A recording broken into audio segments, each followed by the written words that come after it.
Nobody deceives like an addict. Hello and welcome to True Crime Rocket Science, the most authentic voice in true crime. Is this a dynasty of dysfunction, the Wells family tree? The last time we saw a family tree this complex was in the Laurie Vallow case. Remember this. Broadly speaking, what's obvious from the family tree is that both Don's parents and Summer's parents have mixed families in their brood. Let me be more specific about that. Don had 2 mothers and 2 wives. Don has 2 brothers and 6 sisters. 4 of them are stepsisters, including Jeannie. Candace had 2 husbands, so Summer had at least 5 siblings in all. One area I'd like more clarity on in terms of the map are Don's siblings, that's besides Jeannie, as well as Candace Sr.'s bad apple brother, Warren. Before we get to the rest of today's episode, if you haven't subscribed to the channel, please do. You can click on the light blue icon on the bottom right of this screen. Like, share, leave a comment, and let's get started. So if you look carefully at this genealogical chart or map, you can see that it's not quite complete. It's sort of a work in progress. So what can be added to it are Kathleen, Kenneth, and Jeannie. That's Jeannie with one N. Those can be added to Candace's siblings. And we get those names from Ken Bly's obituary. As well as we can also add Ken Bly's sister, Geraldine. That is effectively Candace's aunt. Probably also important to note is the family member Grandma has gone to see in hospital. To be honest, I've actually already lost track of exactly how they are related. In summary, where you have mixed families, there is often a tendency for fraternizing, and often the family bonds that would normally be between blood relatives is somehow sort of interfered with. And I think to some extent, in the same way that cousins sometimes engage with one another romantically, you can sometimes have that kind of fraternizing within the family structure, which is not always very good. It leads to jealousy, it leads to feelings of confusion and inadequacy, it leads to feelings of uncertainty about one's actual role in the family, one's position.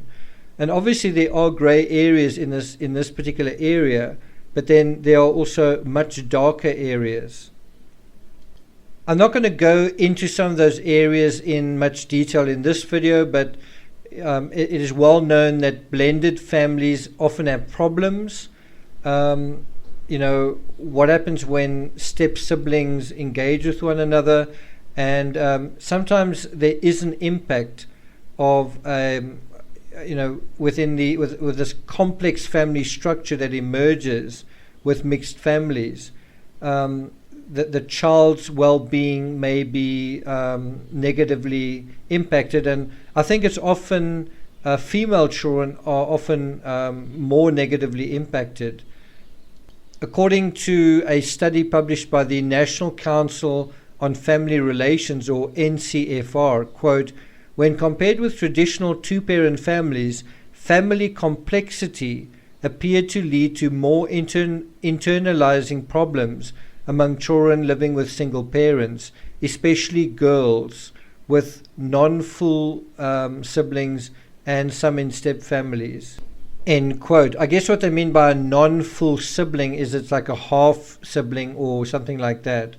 And so if you have a scenario of intergenerational mixed families and you have certain behavior in one family, then can that behavior be emulated further down the line in terms of intergenerationally? Is that what happened here? I have been saying for quite a long time there's a lot of excess in many different ways in this particular story.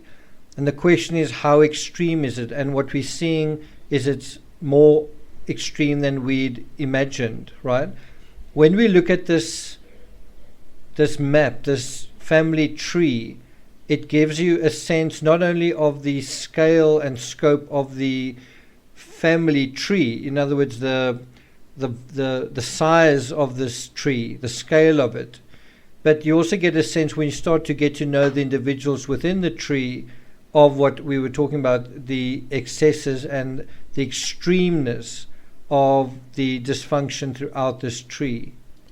I want to end off by referring to Grandma, a picture of her from the New Richmond High School yearbook. She was from the class of 1977, and that's in St. Croix County, Wisconsin. I hope I'm pronouncing that right.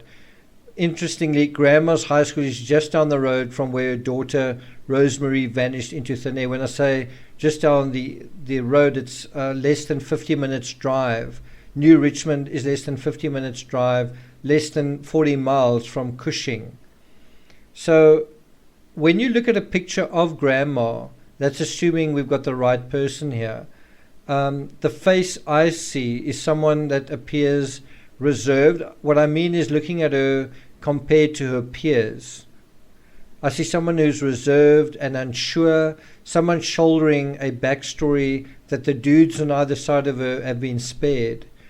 Right, the cards she's being dealt are totally different to the cards everyone else is being dealt. Their smiles are broad and full. Grandma's is shy and cautious. Grandma's not the prettiest girl amongst her peers, nor is she the ugliest, but I suspect she's one of the quietest girls in her group. In the last photo footage, Grandma says a single word softly that's picked up by the camera. She says no. It's so soft that many people don't even think it's her speaking. One has a sense that Grandma has found herself hurtling from one catastrophe to the next, while softly saying no. I'm not going to take it further than that, but we will be exploring some of the themes that arise from this, such as what are the consequences of mixed families?